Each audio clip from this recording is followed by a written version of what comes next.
برای لیسارم می نویسم به ابهت سلسالش، برای لیسارم می خوانم به نوای پرمهر پرندگانش.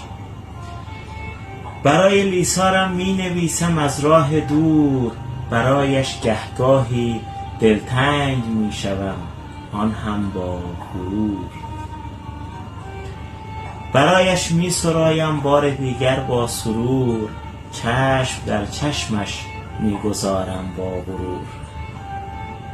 برایش آرزوها دارم از آن ایزد ناب، خدایا تو خود می دانی از این دل بیتاب.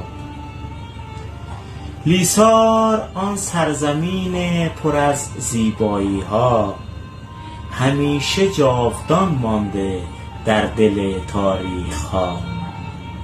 قلعه سلسالش نگینی است از دل تاریخ، سباتانش پرغرور ایستاده در آغوش تاریخ.